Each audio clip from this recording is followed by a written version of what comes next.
베드로후서 2장에서는 계속해서 거짓 선생들에 대한 이야기를 하고 있습니다. 특히 오늘 함께 살펴보는 이 본문에서는 이 거짓 선생들을 17절에서 물 없는 샘, 그리고 강풍에 밀려가는 안개이다라고 표현하고 있습니다. 물 없는 샘이다라고 표현하고 있는 것은 그들의 미혹하는 말들로 인하여서 그들이 마치 물이 넘치는 샘이라고 생각을 했지만 그들의 영적 상태는 비참하고 갈급한 상태임을 말해주고 있습니다. 또한 이어지는 광풍에 밀려나는 안개라고 표현함으로써 그들이 힘을 내어서 말하지만 바람만 불면은 사라지는 안개와 같이 무기력하고 또한 무가치함을 말해주고 있습니다. 그들은 영적으로 비참하고 갈급한 상태에 있으며 약하고 무가치한 이들이 허탄한 자랑의 말과 또한 음란한 정욕의 말을 사용함으로써 사람들을 유혹한다라고 지금 말하고 있는 것이고, 그리고 그들의 주된 표적은 믿음이 굳건한 자들이 아니라 18절에 나와 있는 것처럼 그릇되게 행하는 사람들에게 겨우 피한 자들입니다. 아주 믿음이 연약한 자들을 그들이 유혹한다라고 말하고 있는 거죠. 거짓 선생들이 믿음이 연약한 자들을 유혹할 때에 약속하는 것은 바로 자유라고 말하고 있습니다. 하지만 그들이 말하는 자유는 진정한 자유가 아니지요. 자신의 상태가 영적으로 비참하고 또한 갈급한 상태에 있고 약하고 무가치한데 어떻게 진정한 자유를 그들이 전해줄 수 있겠습니까? 그들은 그들에게 그 유혹하는 말들을 통하여서 자유를 주겠다라고 약속하지만 그들에게 진정한 자유를 줄 수 없는 것이죠. 베드로는 그러한 그들에게 유혹되는 자는 진자가 이긴 자의 종이 된 같이 그들의 종이 될 것이다 라고 이어서 말하고 있습니다. 이어지는 20절에 나오는 그들에 대해서는 여러 가지 견해들이 있습니다. 베드로가 누구에 대하여서 말하고 있는가? 이에 대한 여러 가지 견해가 있습니다. 많은 사람들은 이 20절에 나오는 것이 거짓 선생들에게 유혹을 당한 18절에서 나오고 있는 이 그릇되게 행하는 사람들에게서 겨우 피한 자들이다라고 말하지만 이 20절 앞에 번역이 생략된 족속사와 그리고 2장 전체의 주제를 통하여서 우리가 여기서 말하는 그들은 거짓 선생이다라고 볼 수 있습니다. 그래서 그들 자리에 거짓 선생을 넣어서 다시 읽으면 만일 거짓 선생들이 우리 주 대신 구주 예수 그리스도를 알므로 세상의 더러움을 피한 후에 다시 그 중에 얽매이고 지면 그 나중 형편이 처음보다 더 심하리니. 바로 이 구절을 통하여서 그러면은 이 거짓 선생들이 처음에는 예수 그리스도를 알았다가 다시금 세상으로 돌아간 자들인가? 그렇다면 그들의 믿음과 또한 구원이 취소되었는가라는 질문들을 할 수 있습니다. 물론 우리가 하나님의 말씀을 읽다 보면은 구원이 취소가 가능하다라고 생각되는 구절들이 몇 가지 나옵니다. 그 중에 대표되는 것이 히브리서 6장 5절에서 6절 말씀입니다. 우리 한번 다 같이 읽도록 하겠습니다. 히브리서 6장 5절에서 6절입니다. 하나님의 선한 말씀과 내세의 능력을 맛보고도 타락한 자들은 다시 새롭게 하여 회개할 수 없나니 이는 그들이 하나님의 아들을 다시 십자가에 못 박아 드러냈고 욕되게 함이라. 아멘. 우리가 이것을 본을 통하여서 이 말씀을 우리에게 주시는 이유가 무엇인가에 대해서 알아야 됩니다. 이 말씀을 통하여서 믿음과 구원이 취소될 수 있다라고 말하는 것이 아니라 아주 강력한 경고의 말씀을 우리에게 해주시는 것이요. 이 경고를 통하여서 더 큰 믿음과 기도가 필요하다라는 것을 우리에게 알려주는 것입니다. 그리고 성도의 성결의 필요성, 그리고 성도가 자신의 연약함을 알고 자신을 의지하고 자신의 힘과 노력을 의지하는 것이 아니라 오로지 하나님만을 의지해야 한다라는 것을 우리에게 알려주고 있습니다. 이러한 말씀들을 통하여서 우리는 우리에게 주어진 믿음과 구원이 취소되지 않는다라는 사실을 알아야 합니다. 신자가 잠시 다시 그 유혹되어서 세상 가운데 살아갈 수 있지만 하나님께서 구원하시는 그 백성은 창세전에 미리 택하시고 예비하셨기 때문에 그 믿음과 구원이 취소가 될 수 없다라는 것을 우리에게 하나님께서는 계속해서 말씀해 주십니다. 그래서 오늘 본문 20절과 이어지는 이 21절은 그들이 구원을 받았다가 구원이 취소된 자들이라고 말하는 것이 아니다라는 것을 우리가 알고 보아야 합니다. 지금 베드로는 그들의 형편에 대해서 말하고 있습니다. 그들이 얼마나 비참한 존재들인가, 그들이 얼마나 미련한 자들인가를 지금 말해주고 있는 것이요.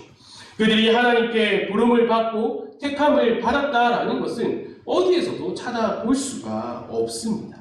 마지막으로 베드로는 이 거짓 선생들에 대하여서 두 가지로 표현하고 있습니다. 우리 함께 22절을 함께 읽어보도록 하겠습니다. 시작. 참된 속담에 이르기를 개가 그 토하였던 곳에 돌아가고 돼지가 씻었다가 더러운 구덩이에 도로 누웠다 하는 말이 그들에게 응하였다. 아멘. 베드로는 잠언 말씀을 인용함을 통하여서 개가 그 토하였던 곳에 돌아가고라고 말하고 있습니다. 잠언 26장 11절을 우리가 자세히 살펴보면 개가 그 토한 것을 도로 먹는 것 같이 미련한 자는 그 미련한 것을 거듭 행하느니라. 이 말씀을 통하여서 지금 베드로는 그 거짓 선생들이 미련한 자들이며 그들이 거듭해서 그 미련한 것들을 행하는 자들이다라는 사실을 계속해서 강조하고 있는 것입니다. 이어지는 이 유대인 속단집 알칼에 나오는 돼지가 씻었다가 다시 더러운 구덩이에 도로 누웠다라는 표현은 앞서 말하는 거듭 행하는 미련한 자들이다라는 것을 계속해서 강조하고 있는 것이고, 그러면 우리는 생각해야 볼 것이 있습니다. 베드로는 왜 이 베드로후서 2장에서 왜 계속해서 거짓 선생들에 대해서 말해주고 있는가? 그 거짓 선생들의 특징이 무엇이고 그 거짓 선생들의 결국에 어떻게 멸망을 당하는가? 그들의 거짓 선생에 대해서 우리에게 계속해서 알려주는 것이 무엇인가에 대해서 우리가 깨달아야 합니다. 베드로는 단순히 그 거짓 선생들이 있으니 너희가 그 유혹에 넘어가지 마라, 이것을 말하고 있는 것일까요? 아마 베드로는 이것을 기본 전제로 두고 베드로는 더 중요한 것을 우리에게 이야기하고자 하는 것입니다. 그가 이 베드로후서를 시작할 때에 어떻게 시작하고 있습니까? 우리 한번 베드로후서 1장 1절과 2절을 한번 다 같이 읽어보도록 하겠습니다. 시작. 예수 그리스도의 종이며 사도인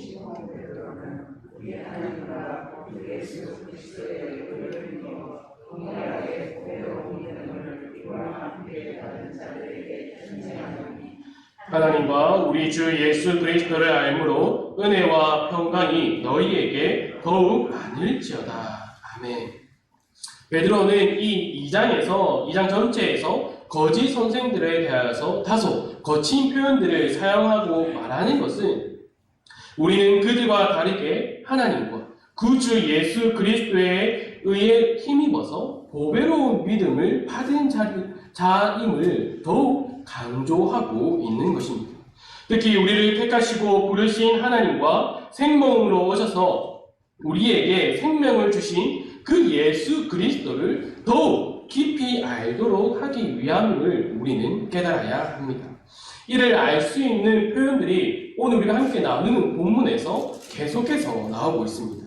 17절에서 베드로가 거짓 선생들을 어떻게 표현한다라고 했습니까? 물 없는 샘으로 표현한다라고 했습니다. 그가 이 거짓 선생들을 물 없는 샘으로 표현하지만 예수님께서는 그 말씀들을 통하여서 자신이 어떠한 자임을 말해주고 있습니다. 요한복음 4장 13절과 14절에서 그 사마리아 여인에게 이렇게 말씀하고 계시죠. 예수께서 대답하여 이르시되 이 물을 마시는 자마다 다시 목마르려니와 내가 주는 물을 마시는 자는 영원히 목마르지 아니하리니 내가 주는 물은 그 속에서 영생하도록 솟아나는 샘물이 되리라. 예수님께서 자신을 무엇이다라고 말하고 있습니까? 바로 그 넘쳐나는 그 영생하도록 솟아내는 샘이고 내가 주는 물을 먹는 자는 결코 목마르지 아니한다라는 사실을 말해주고 계십니다. 그리고 거짓 선생들을 베드로는 또 어떻게 표현하였습니까? 강풍에 밀려가는 안개라고 표현하고 있습니다. 바람만 불어도 그들이 사라진다라고 말을 하고 있지요. 베드로는 자신의 경험한 것 중에서 아주 중요한 경험이 하나 있습니다. 어떠한 것입니까? 바로 예수님과 함께 배를 타고 가다가 강풍이 일었을 때에 예수님께서 그 강풍을 꾸짖으시고 잠잠해지는 사건을 그는 경험하였습니다. 바로 베드로는 이 거짓 선생들을 강풍에 밀려가는 안개라고 표현하면서 예수님께서는 그 강풍까지도 잠잠하게 하시는 이다라고 우리에게 말해주고 있는 것입니다. 베드로는 거짓 선생들을 물 없는 샘, 강풍에 밀려가는 안개라고 표현하는 동시에 영원히 목마르지 않는 물을 주는 예수님, 안개를 물러가게 하는 그 강풍마저도 잠잠하게 하신 이가 바로 예수 그리스도임을 우리에게 말해주고 있는 것이죠. 그리고 19절에서 거짓 선생들이 약속하는 그 자유는 진정한 자유가 아니지만 우리에게 진정한 자유를 주시는 이는 오직 한 분뿐이니 예수 그리스도밖에 없다라는 사실을 우리에게 알려주고 있습니다.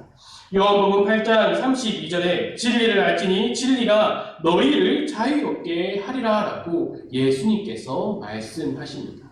진리가 무엇입니까? 바로 예수 그리스도입니다. 베드로는 이 2장 전체를 통하여서 거짓 선생들을 조심하라고 말하는 동시에 우리에게는 오직 예수 그리스도밖에 없다라는 사실을 더욱 강조하고 있는 것입니다. 그렇다면 베드로는 왜 예수 그리스도만을 지금 말하고 있는 것일까요? 이 장에서 말하는 거짓 선생들의 특징 중에 첫 번째가 무엇이다라고 했습니까? 바로 주를 부인하는 것이다라고 했습니다. 그리고 이 거짓 선생들이 사람의 모습으로만 우리에게 다가오는 것이 아니라 여러 가지 교훈과 문화와 여러 매체의 모습을 가지고 또한 우리가 살아가는 그 세상 가운데서 또한 우리 안에 있는 그 죄의 본성으로서 우리에게 다가온다라고 함께 나누었습니다. 오늘날 우리 사회는 이 코로나19 바이러스로 인하여서 손쉽게 여러 가지 설교 영상을 접할 수가 있습니다. 특히 우리 성도 여러분의 핸드폰에 깔린 그 유튜브를 보면은 아주 조회수가 높은 여러 가지 설교 영상을 볼 수 있습니다. 저도 관심이 있어서 그 조회수가 많은 설교 영상들을 보고 또한 들어보았습니다. 정말로 그 설교 영상들이 재미있고 유쾌하고 또한 감동적인 것들이 있었습니다. 다만 아쉬운 것은 그 설교를 듣고 나서 남는 것이 없었다라는 겁니다. 그 설교 가운데에 예수 그리스도가 없다라는 것입니다. 그들은 예수 그리스도를 빼놓고 삶의 기쁨에 대해서 그들이 전했습니다. 예수 그리스도를 빼놓고 감격을 말했습니다. 예수 그리스도를 빼놓고 사람의 마음을 건드리는 그 말들을 통하여서 감동을 주고자 했습니다. 예수 그리스도를 빼놓고 은혜를 외치는 것을 보았습니다. 이러한 설교들 뿐만 아니라 여러 가지 것들이 발달됨을 통하여서 성경 공부 프로그램과 또한 여러 가지 모임들 또한 교육이 늘어났음을 우리가 볼 수 있습니다. 그리고 그 성경 공부를 수료한 자들이 또 새로운 그룹들을 만들어서 성경 공부를 인도하는 것을 볼 수 있습니다. 그 성경 공부를 통하여서 예수 그리스도를 알아가는 것이 아니라 그냥 지식적으로 성경을 알아가는 일들이 너무나 많습니다. 지식적으로 성경을 알게 된 그들의 특징이 어떻게 나타나는지 알고 계십니까? 하나님의 말씀을 들을 때에 그들은 그 말씀 가운데서 그리스도가 어떻게 선포되는가, 삼위 하나님의 영광이 어떻게 나타나는가 이것을 바라보는 것이 아니라 이 본문을 이렇게 해석해서는 안 되는데 이 본문에서 이러한 적용이 나와야 되는데 왜 이러한 적용을 하지 않는가 이러한 것들을 말하면서 그 말씀을 판단하게 됩니다. 아주 맹인이 맹인을 가르치는 결과를 낳게 되는 거죠. 주 안에 사랑하는 성도 여러분, 우리가 왜 함께 모여서 말씀을 나눕니까?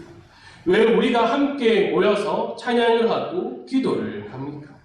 왜 우리가 이 세상에서 다른 사람들처럼 자신의 뜻과 생각대로 살아가는 것이 아니라 믿음을 지켜가며 살아가고 있습니다. 우리가 하나님께 택함과 부름을 받은 자들이기 때문입니다.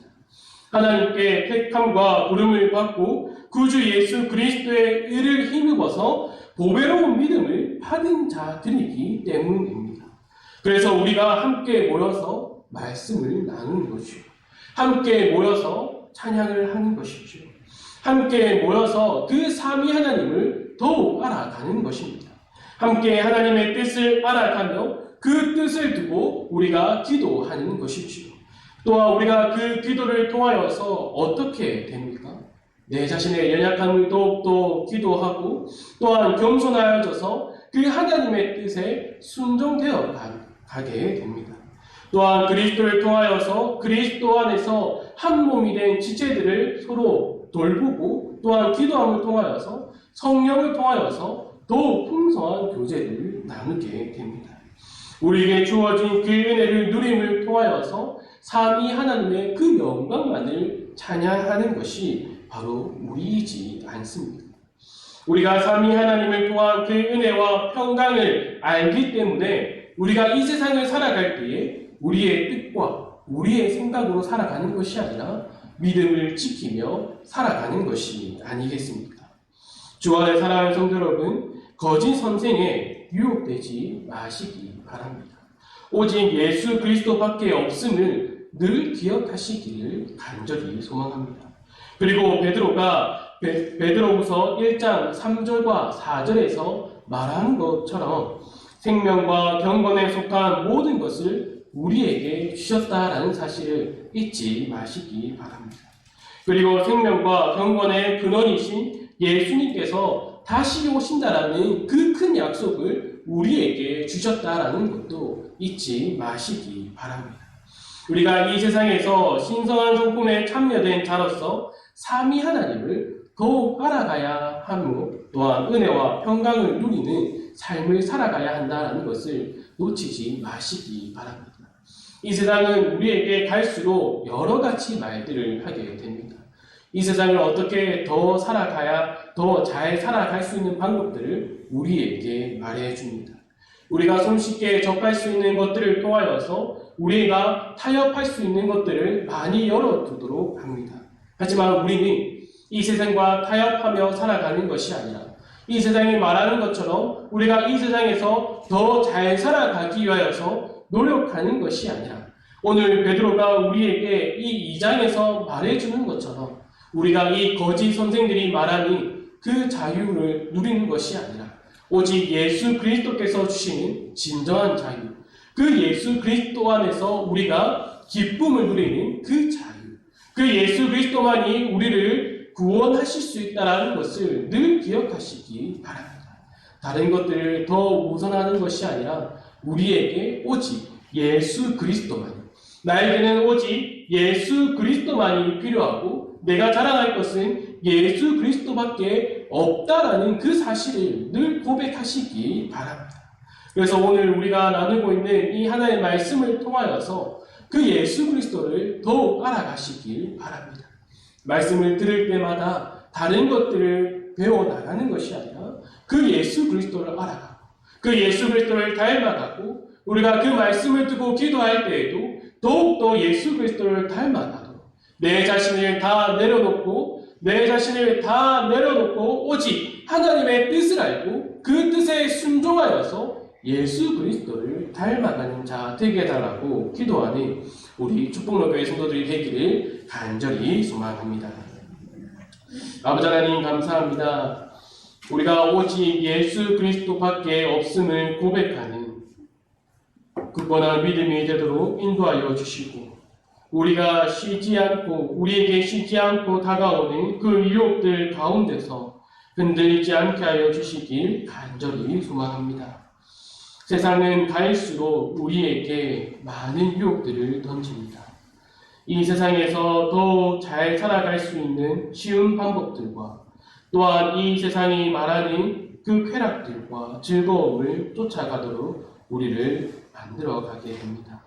하지만 우리가 그것에 유혹되고 넘어다닌 것이 아니라 오직 예수 그리스도밖에 없다라는 고백이 우리 가운데 있도록 하여 주시고 우리가 살아가는 모든 삶의 현장에서 그 예수 그리스도만을 닮아가고 그 예수 그리스도만을 의지하며 살아갈 수 있도록 도와주시옵소서. 그리고 우리가 고백할 때에 오직 예수 그리스도, 오직 예수 그리스도, 오직 예수 그리스도께서 주시는 은혜와 평강이 내 삶 가운데 넘쳐난다라는 것을 고백하고 또한 그로 인하여서 늘 기쁨을 누리는 삶을 살아갈 수 있도록 우리를 더욱 붙들어 주시길 간절히 원하며 이 모든 것 예수님의 이름으로 기도드립니다. 아멘.